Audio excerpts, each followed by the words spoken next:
నమస్కారం CMR news కి స్వాగతం. హెడ్లైన్ చూద్దాం. తీవ్ర ఎండలతో ఏపీటీఎస్ లో పలు జిల్లాలకు red alert. Telangana Congress manifesto విడుదల. నేడు 3 పార్లమెంట్ నియోజకవర్గాల్లో జగన్ ప్రచారం. ఏపీలో 2 రోజుల్లో 63.31 లక్షల మందికి పెన్షన్లు పంపిణీ. ఎండ వేడితో అనేక ప్రాంతాలు ఉడికిపోతున్నాయి. తెలుగు రాష్ట్రాల్లోని పలు ప్రాంతాల్లో రికార్డు స్థాయిలో ఉష్ణోగ్రతలు నమోదవుతున్నాయి. ఎండలతో ప్రజలు ఠారెత్తిపోతున్నారు. ఈ సమయంలో వాతావరణ శాఖ తాజా హెచ్చరికలు జారీ చేసింది. మరో 5 రోజుల పాటు భారీ స్థాయిలో ఉష్ణోగ్రతలు నమోదవుతాయని హెచ్చరించింది. 45 డిగ్రీలు దాటి నమోదయ్యే అవకాశం ఉందని అప్రమత్తం చేసింది. దీంతో జాగ్రత్తగా ఉండాలని నిపుణులు సూచిస్తున్నారు. రాష్ట్ర వ్యాప్తంగా ఎండలు మండిపోతున్నాయి. అలాగే 41 మండలాల్లో తీవ్రంగా, 116 మండలాల్లో మోస్తరు వడగాల్పులు వీచాయి. రాష్ట్ర వ్యాప్తంగా 183 మండలాల్లో మోస్తరు వడగాల్పులు వీస్తాయని విపత్తుల నిర్వహణ సంస్థ హెచ్చరించింది. లోక్సభ ఎన్నికల నేపథ్యంలో తెలంగాణకు కాంగ్రెస్ పార్టీ ప్రత్యేక మేనిఫెస్టోను కాంగ్రెస్ పార్టీ విడుదల చేయనుంది. ముఖ్యమంత్రి రేవంత్ రెడ్డి ఈ మేనిఫెస్టోను ఆవిష్కరించనున్నారు. కేంద్రంలో కాంగ్రెస్ పార్టీ అధికారంలోకి వస్తే తెలంగాణకు ఏమేం చేస్తామనేవి ఈ మేనిఫెస్టోలో వెల్లడిస్తారు. రాష్ట్ర విభజన హామీల అమలు, ప్రత్యేక కారిడార్లు, ఇంటర్నేషనల్ స్కూల్స్ తదితర అంశాలకు ఇందులో చోటు దక్కనుందని తెలుస్తోంది. జాతీయ కాంగ్రెస్ ఇప్పటికే న్యాయపత్ర పేరుతో మేనిఫెస్టోను విడుదల చేసింది. అయితే రేపు తెలంగాణ కాంగ్రెస్ రాష్ట్రానికి ఏం చేస్తామనే వివరాలతో మేనిఫెస్టోను విడుదల చేయనుంది. ఆంధ్రప్రదేశ్లో ముఖ్యమంత్రి వైఎస్ఆర్ కాంగ్రెస్ పార్టీ అధినేత వైఎస్ జగన్మోహన్ రెడ్డి సార్వత్రిక ఎన్నికలకు సమయం దగ్గర పడుతుండటంతో ప్రచారంలో మరింత స్పీడ్ పెంచుతున్నారు. ఈ రోజు మరో 3 నియోజకవర్గాల్లో ఆయన పర్యటించనున్నారు. 3 నియోజకవర్గాల్లో ఎన్నికల ప్రచారం నిర్వహించనున్నారు. ఇక 3 సభల్లో పాల్గొనేందుకు ఉదయమే తాడేపల్లిలోని తన నివాసం నుంచి బయలుదేరనున్నారు సీఎం జగన్. ఉదయం 10 గంటలకు నరసాపురం లోక్సభ స్థానం పరిధిలోని నరసాపురంలో ఉన్న స్టీమర్ సెంటర్లో జరిగే ప్రచార సభలో పాల్గొని ప్రసంగిస్తారు. ఆ తర్వాత మధ్యాహ్నం 12:30 నరసరావుపేట లోక్సభ స్థానం పరిధిలోని పెదకూరపాడు నియోజకవర్గంలోని క్రోసూరు సెంటర్లో జరిగే సభలో పాల్గొంటారు ముఖ్యమంత్రి వైఎస్ జగన్.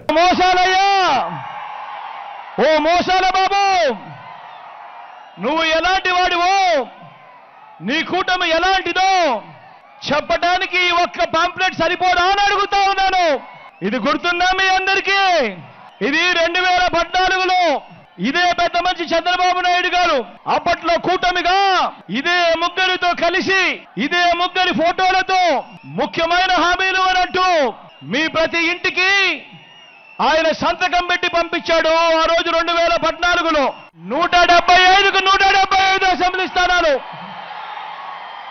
25 ఎంపీ స్థానాలకు 25 ఎంపీ స్థానాలు, తగ్గేదే లేదు. సిద్ధమేనా?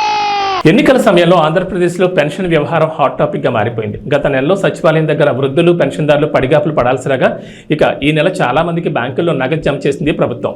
అయితే ఆ డబ్బుల కోసం బ్యాంకుల దగ్గర భారీ క్యూలు దర్శనమిచ్చాయి. ఒక్కసారిగా బ్యాంకులకు దగ్గరకు పెద్ద ఎత్తున తరలి రావడంతో వారికి పెన్షన్లు పంపిణీ చేయడం బ్యాంకర్లకు సవాలుగా మారింది. మరోవైపు కొన్ని సాంకేతిక కారణాలతో డబ్బులు తీసుకోకుండా వృద్ధులు వెనుదిరికి వెళ్లిపోవాల్సి వచ్చింది. మే 1వ తేదీన ప్రారంభమైన పెన్షన్ల పంపిణీ ఈ రోజు కూడా బ్యాంక్ ఖాతాల్లో జమ చేయనున్నారు. ఇక బ్యాంక్ ఖాతాలో సొమ్ములు జమ కాని వారికి మే 4వ తేదీన అంటే రేపు గ్రామ వార్డు సచివాలయ ఉద్యోగుల ద్వారా ఇంటింటికి పంపిణీ చేయనున్నారు. మహిళా కమిషన్లోని 223 మంది మహిళా ఉద్యోగులను తొలగిస్తూ తాజాగా ఢిల్లీ లెఫ్టినెంట్ గవర్నర్ వీకే సక్సేనా కీలక నిర్ణయం తీసుకున్నారు. ఆమ్ ఆద్మీ పార్టీ ఎంపీ స్వాతి మలివాల్ ఢిల్లీ మహిళా కమిషన్ చైర్పర్సన్గా ఉన్న సమయంలో ఈ నియామకాలు నిబంధనలు ఉల్లంఘించాయని గవర్నర్ అన్నారు. కాంట్రాక్ట్ ఉద్యోగులను తొలగిస్తే మహిళా కమిషన్ను మూసివేయాలని లెఫ్టినెంట్ గవర్నర్ ఆదేశించడంపై స్వాతి మలివాల్ ఆందోళన వ్యక్తం చేశారు. ఆయన ప్రకారం కమిషన్లో 90 మంది ఉద్యోగులు ఉన్నారు. వారిలో 8 మంది ప్రభుత్వ ఉద్యోగులు ఉన్నారు. మిగిలిన వాళ్ళందరూ 3 నెలల ఒప్పందం ఉంటుంది. ఈ మహిళా కమిషన్ రూపొందించడానికి చాలా మంది రక్తం, చెమటలు చిందించారని అన్నారు. తనను జైలుకు పంపిన మహిళా కమిషన్ మూసేసే పరిస్థితి రానివ్వబోమన్నారు. అమెరికా అధ్యక్షుడు జో బైడెన్ సంచలన కామెంట్ చేశారు. భారత్ తమ దేశంలోకి విదేశీ వలసదారులను అనుమతించేందుకు భయపడుతుందని తీవ్ర ఆరోపణ చేశారు. అందుకే భారత్ వంటి దేశాల్లో ఆర్థిక అభివృద్ధి వేగంగా లేదని చురకలంటించారు. కాగా వాషింగ్టన్లో పార్టీ నిధుల సేకరణ కార్యక్రమంలో జో బైడెన్ మాట్లాడుతూ భారత్, జపాన్, చైనా, రష్యా దేశాలపై విరుచుకుపడ్డారు. ఈ దేశాలు విదేశీ వలసదారులను తమ దేశంలోకి ఆహ్వానించేందుకు భయపడుతున్నాయి. అందుకే వాటి ఆర్థిక వ్యవస్థలు వేగంగా వృద్ధి చెందకుండా ఇబ్బంది పడుతున్నాయన్నారు. కానీ అమెరికా విదేశీ వలసదారులను స్వాగతిస్తున్నారు. ఈ కారణంగానే వారు దేశ ఆర్థిక వ్యవస్థ బలోపేతమయ్యేందుకు కృషి చేస్తూ ఉంటారని చెప్పుకొచ్చారు. తీవ్ర ఎండలతో ఎప్పుడూ ఉక్కిరిబిక్కిరయ్యే ఎడారి దేశం యునైటెడ్ అరబ్ ఎమిరేట్స్లో ఇటీవల అనూహ్య వాతావరణ మార్పులు చోటు చేసుకుంటున్నాయి. గత నెలలో ఈ ఎడారి దేశాన్ని కుంభవృష్టి వణికించగా తాజాగా మరోసారి ఇక్కడ వర్షాలు కురుస్తున్నాయి. దీంతో ఇప్పటికే పలు అంతర్జాతీయ విమాన సర్వీసులు రద్దయ్యాయి. బుధవారం రాత్రి నుంచి యుఏఈ వ్యాప్తంగా వాతావరణం మారిపోయింది. దుబాయ్, అబుదాబి సహా పలు నగరాల్లో ఈదురుగాలులు, ఉరుములు, మెరుపులతో కూడిన వర్షాలు కురుస్తున్నాయి. పలు చోట్ల లోతట్టు ప్రాంతాలు జలమయమయ్యాయి. ఫలితంగా దుబాయ్ అంతర్జాతీయ ఎయిర్పోర్ట్లో పలు విమానాలు రద్దయ్యాయి. కొన్ని ఆలస్యంగా నడుస్తున్నాయి. శుక్రవారం వర్షాలు కొనసాగే అవకాశం ఉందని వాతావరణ శాఖ అధికారులు అంచనా వేస్తున్నారు.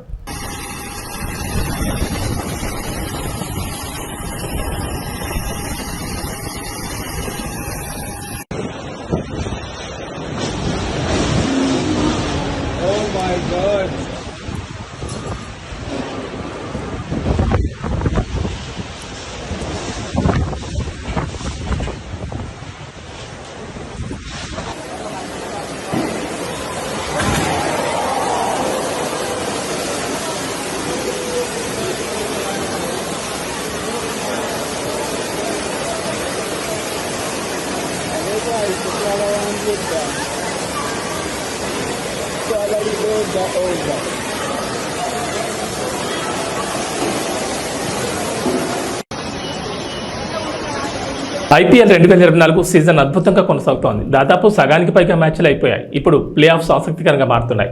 దీంతో మొదటి 4 స్థానాల్లో ఉండాలని ఆయా టీంలు తహతహలాడుతున్నాయి. కాగా గురువారం Sunrisers Hyderabad team Uppal వేదికగా రాజస్థాన్ రాయల్స్తో తలపడింది. ఈ మ్యాచ్ చివరి పంతి వరకు ఉత్కంఠగా సాగింది. 202 భారీ లక్ష్యంతో బ్యాటింగ్ దిగిన రాయల్స్ కేవలం ఒక్క పరుగు తేడాతో ఓడిపోయింది. దాంతో హైదరాబాద్ టీం ఐపీఎల్ పాయింట్ల పట్టికలో 4వ స్థానానికి చేరుకుంది. బంగ్లాదేశ్తో టీ20 సిరీస్లో భారత్ అమ్మాయిలు దూకుడు కొనసాగిస్తున్నారు. మరో 2 మ్యాచ్లు మిగిలి ఉండగానే 5 టీ20ల సిరీస్ను 3-0తో కైవసం చేసుకున్నారు. గురువారం 3వ టీ20లో టీమిండియా 7 వికెట్ల తేడాతో ఆతిథ్య జట్టును చిత్తు చేసింది. మొదట బౌలర్లు కట్టుదిట్టంగా బౌలింగ్ చేయడంతో బంగ్లా 20 ఓవర్లలో 8 వికెట్లకు 117 పరుగులు చేయగలిగింది. కొత్తపేట నియోజకవర్గం పలు గ్రామాల్లో బండారు సత్యానందరావు ప్రచారం భారీ జనసందోహం మధ్య కొనసాగుతోంది. తెలుగుదేశం పార్టీ మేనిఫెస్టో ప్రకటించడంతో మేనిఫెస్టోలోని పథకాలు ప్రజలను ఆకర్షిస్తున్నాయి. దానికి తోడు అన్నదమ్ముల కలయిక కూటమి అభ్యర్థి బండారు సత్యానందరావుకు విజయాన్ని తెచ్చిపెడుతుందని స్థానికులు అంటున్నారు. నియోజకవర్గంలో 4 మండలాల్లో జనసేన, తెలుగుదేశం, భారతీయ జనతా పార్టీ కార్యకర్తలు ఉత్సాహంతో స్వచ్ఛందంగా బండారు గెలుపు కృషి చేస్తున్నారు. కులమతాలకు అతీతంగా అందరినీ కలుపుకుని పనిచేసే వ్యక్తి, సౌమ్యుడిగా పేరొందిన వ్యక్తి బండారు సత్యానందరావు అని ప్రజల్లో నమ్మకం కలిగిందంటున్నారు. గతంలో బండారు సత్యానందరావు 2 సార్లు నియోజకవర్గంలో ఎమ్మెల్యేగా పనిచేసి పలు అభివృద్ధి కార్యక్రమాలకు శ్రీకారం చుట్టారు.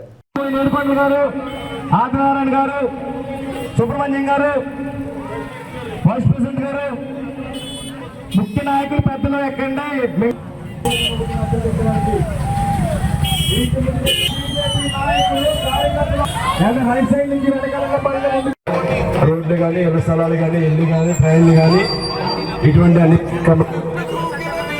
కామెంట్స్ ఏవైతే మీరు దృష్టిలో పెట్టడం జరిగిందో ప్రాంతాలు ఒకటి అడుగుతూ ఉన్నారు. ఇవన్నీ తప్పనిసరిగా పూర్తి చేద్దామని మీకు తెలియజేసుకుంటూ, ఇదే విధమైన అభిమానంతో రేపు మే 13 జరిగే ఎన్నికలు నాకు ఒక ఓటు, బాలయ్య గారి అబ్బాయి హరీష్ మాధురి గారు ఎంపీ అభ్యర్థి వారికి ఒక ఓటు, 2 ఓట్లు కూడా సైకిల్ విత్ ఓటర్స్ గెలిపించాలని కోరుకుంటూ అందరికీ మరొకసారి నా కృతజ్ఞతలు తెలియజేసుకుంటాం. ఉండి నియోజకవర్గం ఇండిపెండెంట్ ఎమ్మెల్యే అభ్యర్థి కలవపూడి శివ ఎన్నికల ప్రచారం నిర్వహించారు. ఈ సందర్భంగా ఆకివీడు మండలం చినకాపురం, అప్పారావుపేట ప్రచారంలో భాగంగా ఉండి నియోజకవర్గం అభివృద్ధి తన ఎజెండాగా ముందుకు వస్తున్నామని అన్నారు. ఈ కార్యక్రమంలో నాయకులు పాల్గొన్నారు.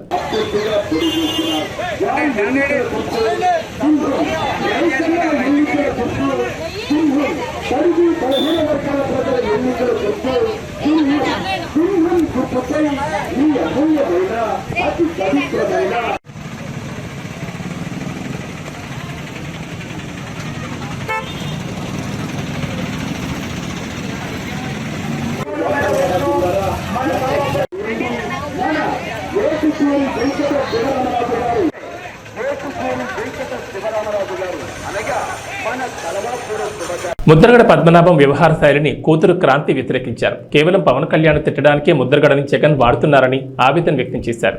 పిఠాపురంలో పవన్ కళ్యాణ్ గెలుపు కోసం తన వంతు కృషి చేస్తానని తెలిపారు. అందరికీ నమస్కారం. నేను క్రాంతి బార్లపూడి, ముద్రగడ పద్మనాభం గారి అమ్మాయిని. పిఠాపురంలో పవన్ కళ్యాణ్ గారిని ఓడించడానికి వైసీపీ నాయకులు ఎన్ని చేయాలో అని చేస్తున్నారు. ముఖ్యంగా నిన్న మా నాన్నగారు ఒక బాధాకరమైన ఛాలెంజ్ చేశారు. పవన్ కళ్యాణ్ గారిని ఓడించి పిఠాపురం నుండి తరిమేయకపోతే ఆయన పేరు ముద్రగడ పద్మనాభం రెడ్డిగా మార్చుకుంటారట. ఈ కాన్సెప్ట్ ఏంటో నాకు అసలు అర్థం కాలేదు. ఆయన ప్రకటన ముద్రగడ అభిమానులకు సైతం నచ్చలేదు. వంగా గీత గారిని గెలిపించడానికి కష్టపడవచ్చు, కానీ పవన్ కళ్యాణ్ గారిని మరియు ఆయన అభిమానుల్ని కించపరిచేలా కామెంట్స్ ఉండకూడదు. మా నాన్నగారిని కేవలం పవన్ కళ్యాణ్ గారిని తిట్టడం కోసమే జగన్మోహన్ రెడ్డి గారు వాడుతున్నారు. ఈ ఎన్నికల తర్వాత ఆయనను ఎటు కాకుండా వదిలేయడం పక్కా. ఈ విషయంలో నేను మా నాన్నగారిని పూర్తిగా వ్యతిరేకిస్తున్నాను. నేను పవన్ కళ్యాణ్ గారి గెలుపు కోసం నా వంతు కృషి నేను చేస్తాను. నమస్కారం. ఎట్టకేలకు శంషాబాద్ విమానాశ్రయంలో ఏర్పాటు చేసిన బోనులో చిరుత చిక్కింది. 5 రోజులుగా చిరుత కోసం అటవీశాఖ అధికారులు గాలింపు చర్యలు చేపట్టారు. దీన్ని పట్టుకోవడానికి 5 బోన్లు 20 కెమెరాలు ఏర్పాటు చేశారు. ఈ చిరుతను నెహ్రూ జూ పార్కు తరలించనున్నారు. జూలో దీని ఆరోగ్య పరిస్థితిని పరిశీలించి అమరాబాద్ టైగర్ రిజర్వ్కు తరలించనున్నట్లు అటవీశాఖ అధికారులు తెలిపారు. చిరుత పుల్చిక్కడంతో పరిసర గ్రామాల ప్రజలు ఊపిరి పీల్చుకున్నారు. 5 రోజులుగా వీళ్లంతా ప్రాణభయంతో గడిపారు.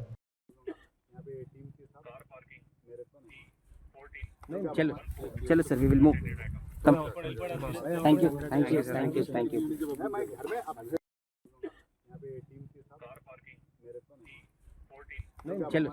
चलो sir, we will move. Come. Thank you.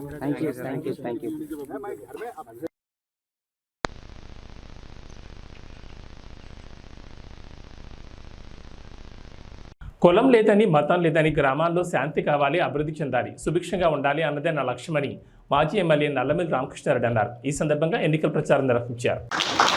అదేవిధంగా పెదపూడి మండలం నుంచి రామశేఖర్ గారు కూడా కొన్ని విషయాలు చెప్పారు. ముఖ్యంగా వాళ్ళ గ్రామంలో జరిగిన దాడుల గురించి చెప్పారు. వాళ్ళ గ్రామం ఎంత అరాచకమైన గ్రామం ఆయనకి తెలుసు, అందరికీ తెలుసు. నేను శాసనసభ్యుడిగా ఎన్నికైన తర్వాత ఆ దాడుల్ని ఎంత సమర్థవంతంగా అణిచివేశానో కూడా వారికి తెలుసు. ఇక్కడ కులం లేదు, మతం లేదు, గ్రామంలో శాంతి కావాలి, గ్రామం అభివృద్ధి చెందాలి, గ్రామం సుభిక్షంగా ఉండాలి, అదే నా ఏకైక లక్ష్యం అని కూడా ఈ సందర్భంగా మీ అందరికీ తెలియజేస్తా ఉన్నాను.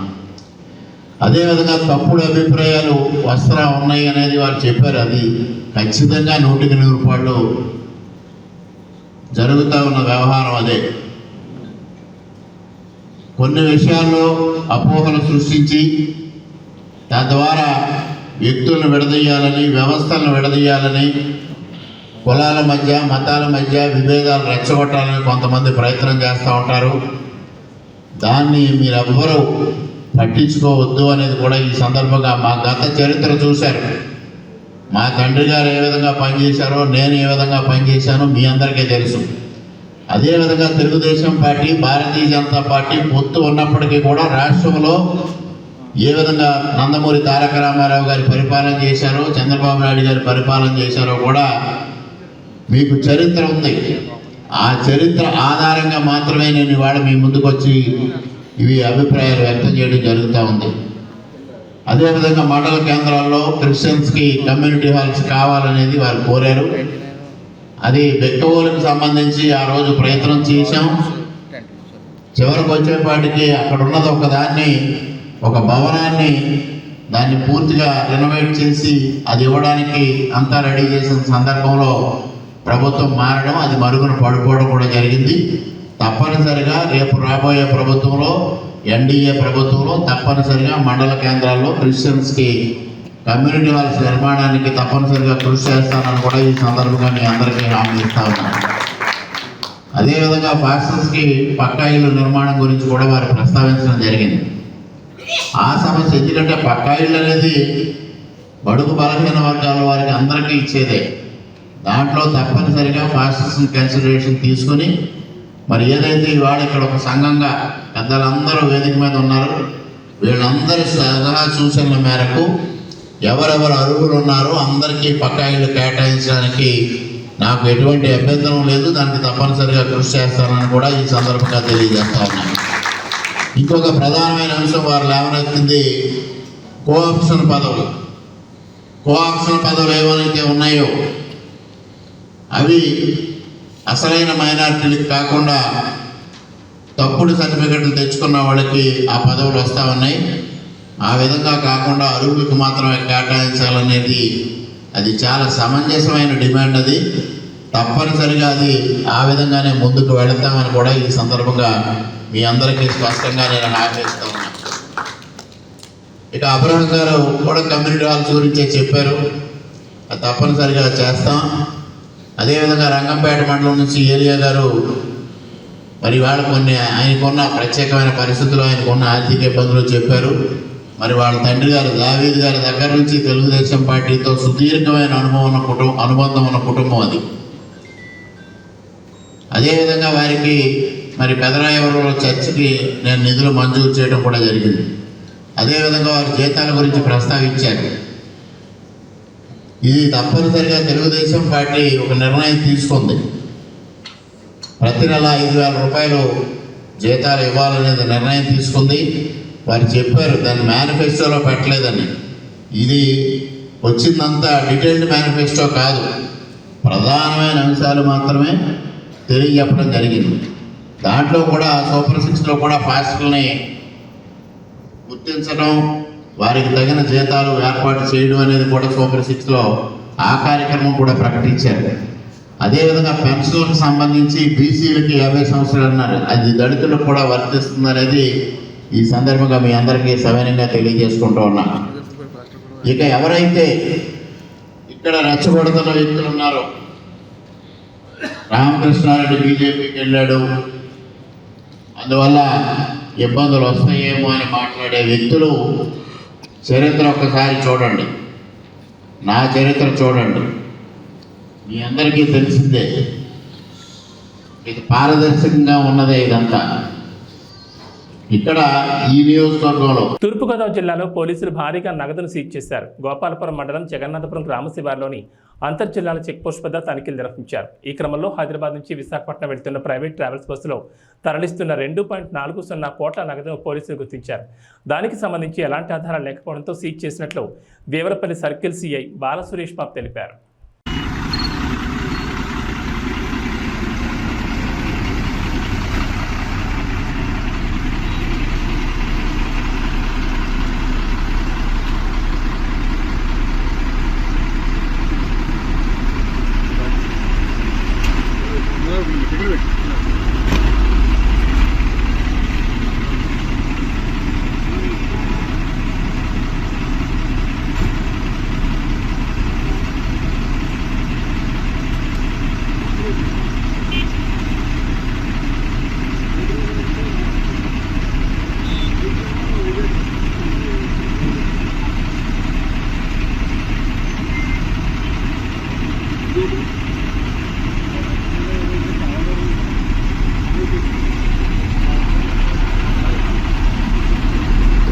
అనపర్తి మండలం పేరా రామచంద్రపురం గ్రామంలో అనపర్తి శాసనసభ్యులు డాక్టర్ సత్తి సూర్యనారాయణ రెడ్డి కుమారుడు ప్రముఖ యూరాలజిస్ట్ డాక్టర్ సత్తి గౌతమ్ రెడ్డి ఎన్నికల ప్రచారం నిర్వహిస్తున్నారు. ఈ సందర్భంగా గడప గడపకు వెళ్లి ముఖ్యమంత్రి వైఎస్ జగన్మోహన్ రెడ్డి ఆధ్వర్యంలో సత్తి సూర్యనారాయణ రెడ్డి చేసిన అభివృద్ధి సంక్షేమ కార్యక్రమాలను వివరించారు.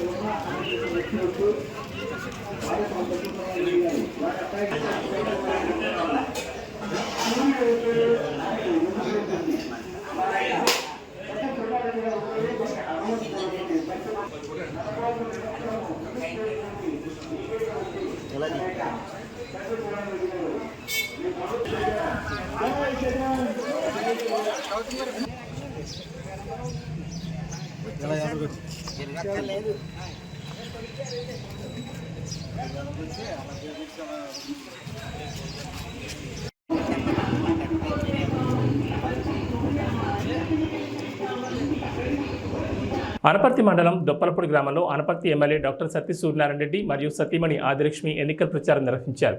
ఈ సందర్భంగా గడప గడపకు వెళ్లి ముఖ్యమంత్రి వైఎస్ జగన్మోహన్ రెడ్డి చేసిన అభివృద్ధి సంక్షేమ కార్యక్రమాలను వివరించారు. మీరు కృప చూపించారు, మీకు స్తోత్రాలు. మరలా ఇప్పుడు నేను ఎలక్షన్ కొరకు నీ బిడ్డ నిలబడి ఉంటుండగా దేవా, నీ బిడ్డల పక్షంగా మీరు ఉండండి. చక్కని నైనా నా తండ్రి పరిపాలన మీరు నాయన జరగడానికి సహాయం చేస్తారు. అలాగే ప్రభు ఈ సంవత్సరం కూడా నాయన బిడ్డలు నా తండ్రి అత్యధికమైనటువంటి మెజారిటీతో నాయన ఈ బిడ్డలు గెలవడానికి మీరు సహాయం దయచేయండి. దానికి ప్రజలందరూ కూడా ప్రోత్సాహకరంగా ఉండడానికి సహాయం దయచేయండి. నీ స్తోత్రాలు. ఒక మంచి నాయకుల్ని మేము ఎన్నుకోవడానికి ప్రభువా నైనా ప్రతి ఒక్కరికి నీ జ్ఞానమును ఆలోచన మీరు దయచేయవలసిందిగా నేను అడుగుచున్నాం. నైనా ప్రతిరోజు కూడా మా అధికారుల కొరకు నైనా అందరి కొరకు మేము ప్రార్థన చేస్తున్నాం. ఇదిగో నీ బిడ్డల నిమిత్తమై ఇప్పుడు ప్రార్థిస్తుంటుండగా దేవా, నీ బిడ్డలను మీరు దీవించండి, ఆశీర్వదించండి, వారి ఆలోచనలన్నింటినీ సఫలపరచండి. వీరితో ప్రయాణం చేస్తున్న బిడ్డలందరికీ మీ కాపుదలు ఇచ్చి నడిపించండి. నైనా నా తండ్రి అత్యధికమైనటువంటి మెజారిటీతో నీ బిడ్డలు గెలవడానికి సహాయం దయచేయండి. యాడికి మండలంలోని వేములపాడు, నగరూరు గ్రామాల్లో రోడ్ షోను తాడిపత్రి నియోజకవర్గ టీడీపీ అభ్యర్థి జేసీ అసెంబ్లీ నిర్వహించారు. ఈ సందర్భంగా గ్రామస్తులు వైసీపీ ప్రభుత్వం వచ్చాక గండికోట నుంచి వచ్చే మంచినీళ్లు మురిగ్గా వస్తున్నాయని అన్నారు. అస్మితిరెడ్డి టీడీపీ ప్రభుత్వం వచ్చాక గండికోట నుంచి వచ్చే మంచినీళ్లు తెప్పిస్తామని మాట ఇచ్చారు. ఈ కార్యక్రమంలో టీడీపీ మాజీ MP JC Diwakar Reddy, senior నాయకులు పాల్గొన్నారు. నేను ఈరోజు ఎవరిని తిట్టను, నాకు అవసరం లేదు, ఒక్కరిని ఒక మాట అనను. నేను కేవలం మనం ఏం చేశాము, రేపు మన ప్రభుత్వం వస్తే ఏం చేయబోతాం తప్ప అవి తప్ప నేను ఏమీ మాట్లాడదలుచుకోలేదు. నేను ఈరోజు నేను గ్రామం తిరిగాను. దాదాపు 1994, 95 ఆ ప్రాంతంలోనే ఎప్పుడైతే పెదనాన్న గారు రోడ్స్ అండ్ బిల్డింగ్ మినిస్టర్ ఉన్నాడు, అప్పుడే మీకు ప్రతి గ్రామానికి రోడ్లు వేశాడు. అవునా కాదా? ఎక్కడా లేని విధంగా ఎక్కడి నుంచో ప్రతిసారి ప్రతి ఊర్లో కొత్త కోడ్లు వచ్చారు. కొత్తగా వచ్చిన వాళ్ళు ఉన్నారు ఊళ్ళలో. వాళ్ళని అడగండి, మీరు మీ ఊర్లలో ఎప్పుడు మీకు రోడ్లు వచ్చాయని ఎవరైనా చెప్పాలంటే దాంట్లో 5 ఏళ్ళ 10 ఏళ్ల కిందటనే. కానీ దాదాపు మనం 30 ఏళ్ల కిందటే తార్ రోడ్లు అయితేనేమి, సిమెంట్ రోడ్లు అయితేనేమి ప్రతి గ్రామానికి కనెక్టివిటీ చేసాం. అవునా కాదా చెప్పండి మీరు అందరికీ. అదేవిధంగా నేను ఊర్లు తిరుగుతానప్పుడు, ఇంటింటి వద్ద పోయినప్పుడు ఖచ్చితంగా అందరినీ అడిగా, ఏందమ్మా మీ ఊర్లో పెద్ద సమస్య అనేది. ఎస్పెషల్లీ ఆడవారు ఏమన్నారంటే, అన్నా మాకు తాగునీరు సమస్య చాలా ఉందని చెప్పారు. నేను అప్పుడు వాళ్ళకి ఒకటే అడిగా, ఎందుకమ్మా మీకు సమస్య? మీకు గండికోట నీళ్ళున్నాయి, అదేవిధంగా అంతకుముందు చాగళ్ళు నీళ్ళున్నాయని చెప్పి అడిగాను. వాళ్ళు ఒకటే అడిగారు నాతో, అన్నా మాకు గండికోట నీళ్ళున్నాయి కానీ గండికోట నీళ్ళలో చాలా మురికి వస్తుందని చెప్పారు. అన్నా నేను అడుగుతాం మీ అందరినీ, 5 ఏళ్ల కిందట ఎప్పుడైతే మేము ప్రాజెక్ట్ చేపట్టామో అప్పుడు కూడా మీకు మురికి నీళ్ళు వచ్చాయా? నాకు తెలిసి మీకు రాలేనప్పుడు మురికి నీళ్ళు. కేవలం మీకు ఒకటే చెప్తా, దానికి కారణం ఏంటంటే ఈ 5 సంవత్సరాల్లో ఎప్పుడైతే ఏదైతే వైకాపా ప్రభుత్వం ఉందో వారి నిర్లక్ష్యం వల్ల మెయింటెనెన్స్ లేక ఖచ్చితంగా ప్రతి దగ్గర ప్రాబ్లం వచ్చి మీకు మురికి నీళ్ళు వస్తున్నాయి.